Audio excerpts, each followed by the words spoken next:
Gre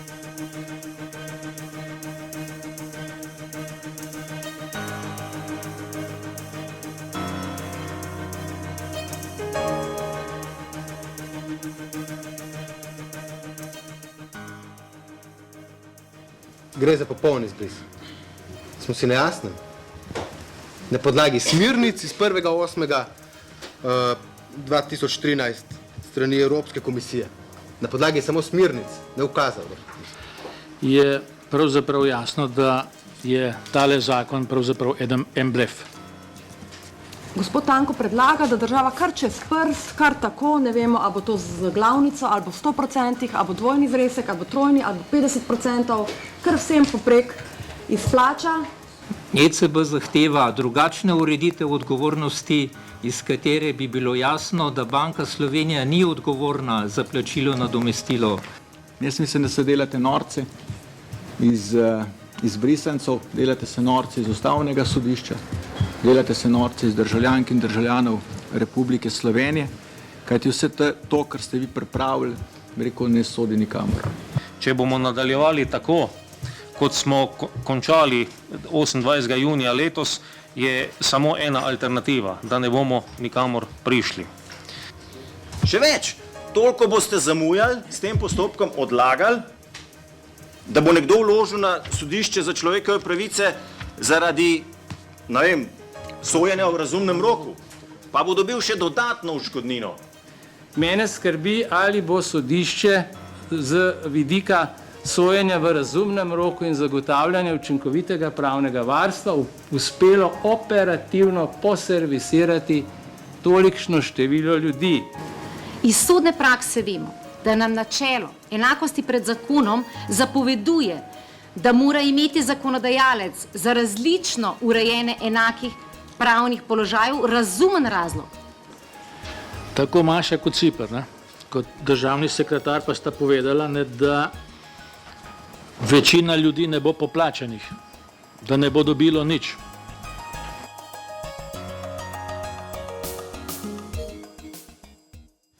Mi tu danes razpravljamo o zgodbi, ki se vleče že od odločbe Ustavnega sodišča, ko vlada že nekajkrat zamuja, nekajkrat presegla svoj čas za predložitev zakonodajnega predloga. Zdaj smo pa jasno zvedeli, da vlada ni sledila stališču zakonodajno-pravne službe in da so tista opozorila, ki so bila na zakon izpred poletnih počitnic izpostavljena strani zakonodajno-pravne službe, med drugim tudi, da grejo določena določila tega zakona v nasprotju z ustavo, dodatno pa še z amandmaji dodatna opozorila morebitnih kršitev ustave. Kar pomeni, da danes tu sprejemamo ali pa odločamo v drugem branju, potem, ko ne bo več možnosti amandmajskega spreminjanja v tej dimenziji, kot imamo tu danes, v bistvu je očitno namen vlade pa koalicije sprejeti nek skoraj da neustaven zakon. Ne znamo si namreč predstavljati, da bi lahko zakon, ki, ukolikor bi bil sprejet takšen, kot je, pomenil neprimerno slabši položaj in drugačen iztek za tisočere, 100 tisoče pravzaprav vlagateljev, malih vlagateljev, tako v podrejene obveznice, kot ne nazadnje tudi v delnice v slovenskih bankah, za razliko od dveh večjih vlagateljev, ki pa sta že pravzaprav do plačila prišla. Torej, imamo primer, ko absolutno to ni skladno z enakostjo pred zakonom, kot takšno tudi obravnavo v postopkih. In sicer Višje sodišče v Celju je potrdilo ničnost pogodbe za podrejene obveznice banke Celje. Višje sodišče je potrdilo sodbo, da mora banka razlaščenim kupcema podrejenih obveznic banke Celje vrniti plačano glavnico skupaj z obrestmi. Sodba je tako postala pravnomočna. Zdaj zanima me, kaj ta pravnomočna sodba sodišča pomeni za nadaljne postopke, za imetnike podrejenih obveznic. Tukaj, če bi naprošil, bi rekel, ta prvo pojasnilo strani vlade. In pa seveda, ali to tudi lahko pomeni, da vsi ostali izbrisanci podrejenih obveznic še vedno lahko vložijo na sodišče enako odškodninsko tožbo, ali je, bi rekel, za takšno zadevo rok že zastaral? Je razsodba, ki jo je sprejelo sodišče v Celju, temelji na drugi pravni podlagi, kot jo rešuje ta zakon. Ta razsodba, ta tožba je bila vložena zaradi pomankanja pojasnitvene dolžnosti, ki je obveznost, ki izhaja iz zakona o trgu finančnih inštrumentov. Tako da predlagam, da pač predstavimo to sejo na potem, ko bo koalicija malce bolje pripravljena in ki bo prišla z zakonom, ki dejansko udejanja duh ustavne odločbe. Če bomo nadaljevali tako, kot smo končali 28. junija letos, je samo ena alternativa, da ne bomo nikamor prišli. Zato predlagam, da nadaljujemo, predvsem pa tudi zato, ker vlada niti državni zbor ni zavezana 100% upoštevati mnenja zakonodajno-pravne službe državnega zbora. Menim, da obstajajo tehtni razlogi, da se izognemo vsem nepredvidenim, nepotrebnim postopkom, pri katerih bodo zaslužili tisti, ki pravzaprav v tem poslu niso participirali nič. To so pa revizijske hiše, razne bonitetne hiše, odvetniške pisarne, notari in tako naprej in tako naprej. Ne bodo pa zlepa prišli do poplačila tisti, ki so dejansko v tem postopku bili razlaščeni. Ti nepoučeni vlagatelji na koncu, na bančnih okencih so res da bili kot žrtve absolutno zavedeni. Njim je bilo namesto depozitov prodan kvalificiran vrednostni papir, podrejena obveznica z obljubo nekaj višje obrestne mere kot depozit, ne da bi jim bilo obrazloženo ali pa pojasnjeno, da to prinaša tudi nekaj večje tveganje. Imajo pa zato, da izterjajo svojo pravico, ker jim pojasnilna dolžnost ni bila opravljena strani bančnih uslužbencev, že po določbah zakona o trgu in finančnih inštrumentov dovoljšno pravno podlago za vložitev odškodninskih tožb zoper poslovne banke. Torej, poslovne banke so tiste, ki morajo nositi poslovno škodo, to se pravi, in jim izplačati odškodnino. Ni pa Banka Slovenije oziroma državni proračun tisti, v katerega breme bi morali iti na koncu poplačila teh zavedenih nepoučenih vlagateljev. Pa še enkrat upozorim, kaj je zakonodajno-pravna služba rekla ob nameri vlade, da to breme preloži na pleča Banke Slovenije. Je rekla, da gre za politično odločitev, da je politična odločitev in da to ni bila primarna dejavnost Banke Slovenije. Preberite si tisto mnenje zakonodajno-pravne službe, da to ni bila primarna naloga Banke Slovenije, za katero mora skrbeti skladno s svojimi temeljnimi normativnimi podlagami. Za politično odločitev. In zdaj politika prelaga to odločitev na nekoga drugega, zdaj pa sam spet ne vem zakaj. Z namenom, da postane ta zakon neustaven in da potem nekdo namesto njih, torej namesto vlade, preloži to odločitev, ali je on grdi in lahko vlada s prstom kaže na Banko Slovenije, lejte, sej mi smo hoteli nekaj sprejeti, sam Banka Slovenije noče. Ali je pa vlada tako nesposobna, da ne vidi, na kar opozarja zakonodajno-pravna služba, na kar opozarja ECB in na kar opozarja Banka Slovenije. Gospod Logar, če ne veste, na kakšni podlagi je odgovorna Banka Slovenije, se kolegu na svoji levi obrnite, pa vam bo razložil, zakaj je Banka Slovenije, pa kaj je bilo v ustavnem zakonu, ampak sem prepričana, da veste. Na tak način nonšalantno obravnavamo predlog zakona, da bi bilo na mestu koalicije resnično še enkrat primerno razmisliti o temu, če želimo na tak način nadaljevati.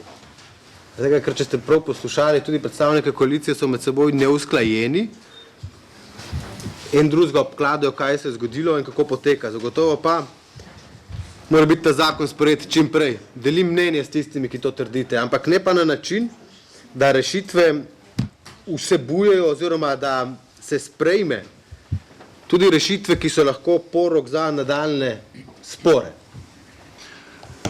Cerarjeva vlada in NKBM, vložili smo 870 milijonov, prodali pa za 250 milijonov v nekem sumljivem skladu Apollo in EBRD. Nova lastnika sta potem v zadnjih 2 letih potegnila za okrog 100 milijonov evrov dividend. Zdaj v tem trenutku pa iščeta novega kupca, pri čemer zahtevata kupnino v višini 650 milijonov. Potem v NLB podobna težava. Država je z dokapitalizacijami vložila 2,3 milijarde, Šarčeva vlada pa je potem 65% delež prodala za 670 milijonov. Potem pa zadnja, najbolj aktualna stvar, Abanka, tudi vlada Marjana Šarca, država je vanjo vložila 780 milijonov, prodala pa za 444 milijonov, kar je za kakšnega numerologa lepa številka, ampak z gledišča javnih financ pa katastrofalno.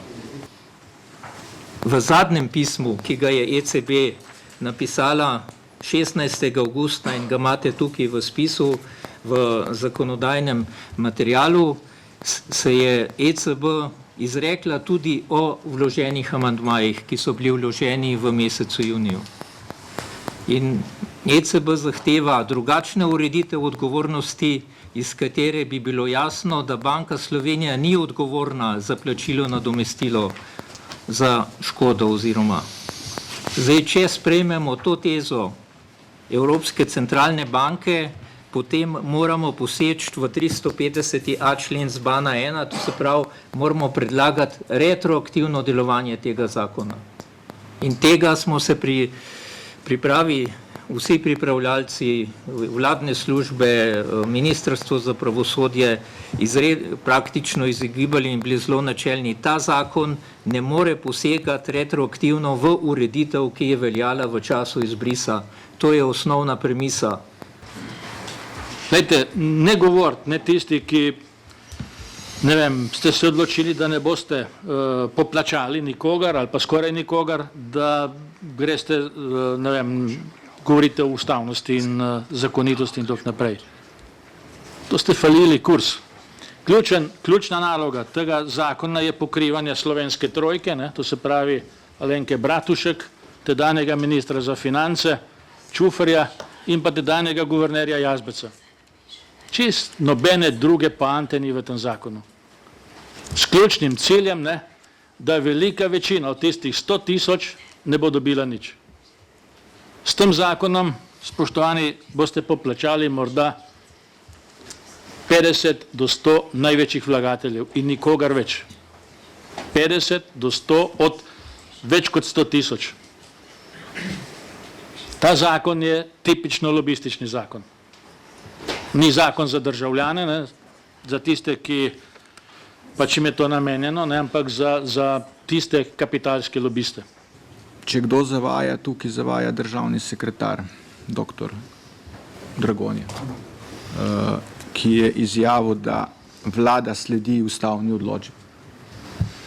Če bi vi sledili odločbi ustavnega sodišča, potem bi državni zbor najkasneje do 15. maja 2017 mogel ta zakon sprejeti.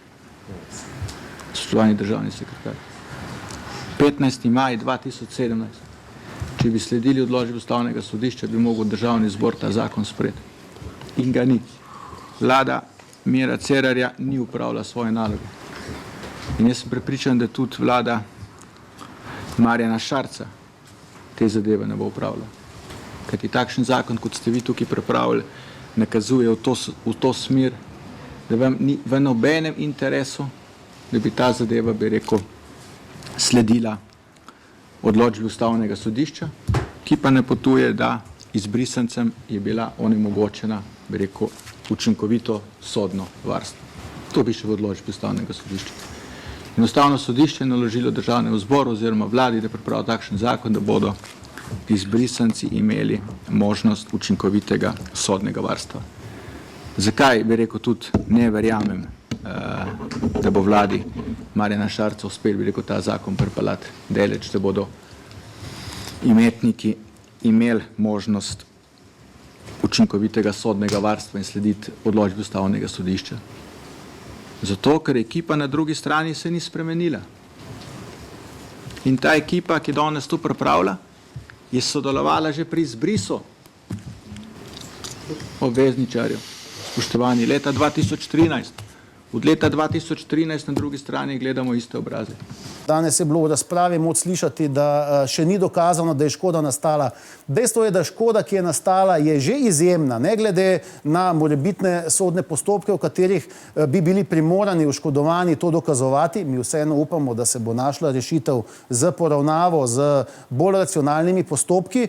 Pa je škoda nastala že ob tem, da ne nazadnje 3 leta obravnav v državnem zboru, ne nazadnje zaupanja vlagateljev, slovenskih vlagateljev, ki dobivajo občutek, da ne samo na ravni kapitalskega trga, ampak tudi sicer niso ustrezno niti ne pravno zavarovani, kar je ugotovilo ne nazadnje Ustavno sodišče, da se tudi skozi postopke, ki sledijo, ne spoštujejo roki, ne pridejo niti do možnosti, da bi uveljavljali svoje pravice iz naslova oškodovanj.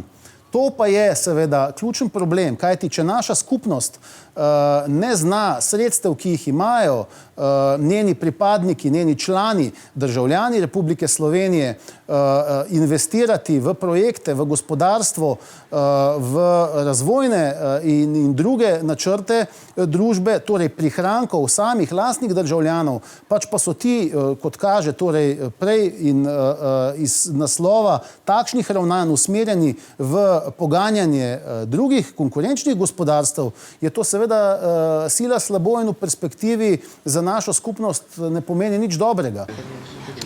Smisel amandmajev je v tem, da malim vlagateljem, to so fizične osebe, mora biti, ki so na primarnem trgu kupile kvalificirane obveznosti drugega in tretjega reda, ponudimo neko pavšalno nadomestilo, do katerega lahko pridejo relativno enostavno po poenostavljenem postopku, seveda, če sprejmejo pogoje tega poplačila. In sicer so pogoji naslednji. Osebe, ki so do tega pavšalnega nadomestila upravičene, morajo pasti v neki socialni cenzus, in sicer njihovi bruto dohodki v letu 2013, ko je prišlo do te razlastitve, ne smejo presegati 18.278 evrov, kar predstavlja letno povprečno bruto plačo Republike Slovenije v letu 2013. Trdimo, da oseba, ki ima letni dohodek razviden iz dohodninske napovedi do te višine, je gotovo nekdo, ki ni nek bogataš, nekdo, ki ni šel na trg vrednostnih papirov z nekimi špekulativnimi nameni, ampak nekdo, ki je potencialno res bil zaveden. Spoštovana koalicija, spoštovana vlada, jaz mislim, da se delate norce iz brisancov, delate se norce iz Ustavnega sodišča, delate se norce iz državljank in državljanov Republike Slovenije, kajti vse to, kar ste vi pripravili, bi rekel, ne sodi nikamor. Ne upoštevate, bi rekel, niti enih predlogov, ki je bilo. In ta zadeva je na mizi že 3 leta. 3 leta se ni nič premaknilo.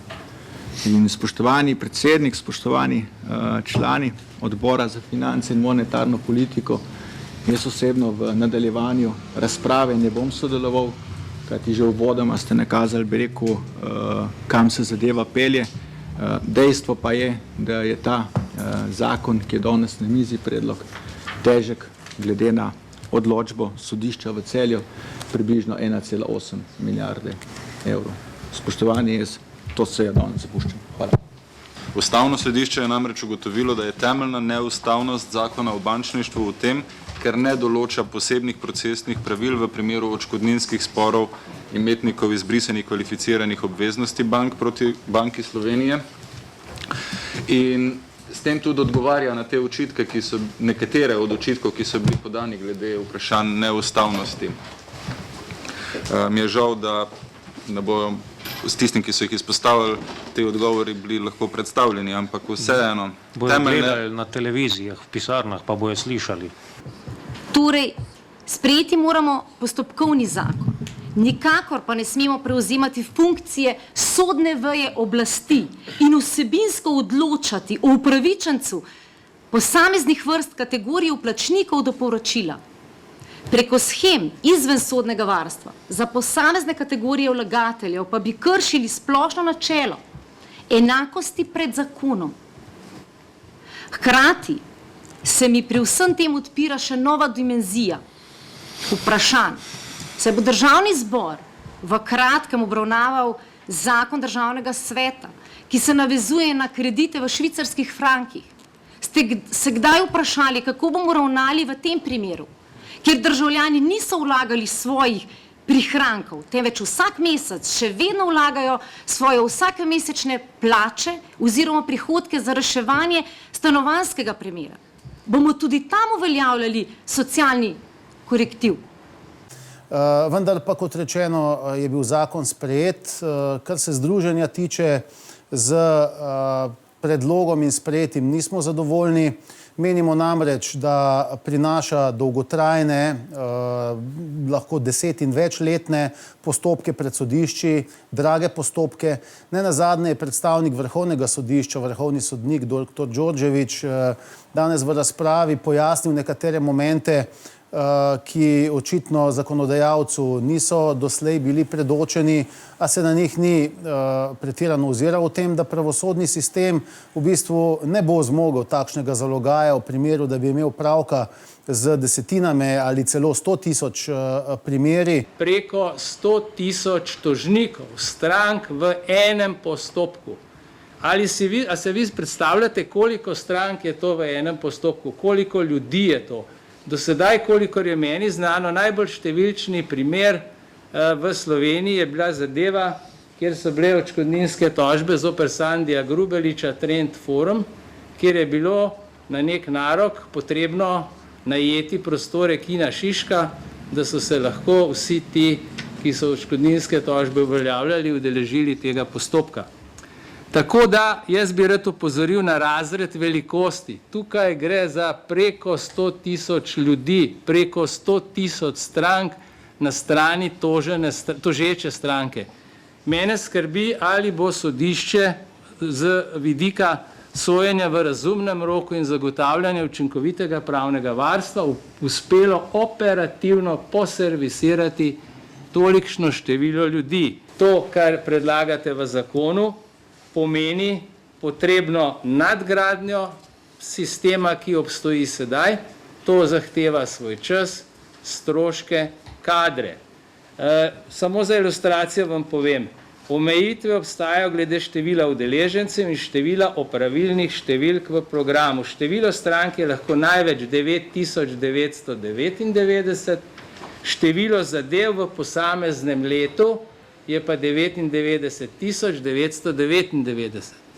Potrebna bi bila nadgradnja tega sistema, ki pa vzame nekaj časa in napora. Letos bo 6 let od teh zloglasnih razlastitev in vse, kar smo v teh procesih izvedeli in ugotovili, jasno kaže, da to ne more biti zgolj nesposobnost in naključje, pač pa da gre vendarle tudi za interes, iz naslova katerega je kot očitno povzročena izjemna škoda, ne samo tem, ki so bili neposredno oškodovani, ampak skupnosti vsem državljanom Republiki Sloveniji kot taki nasploh.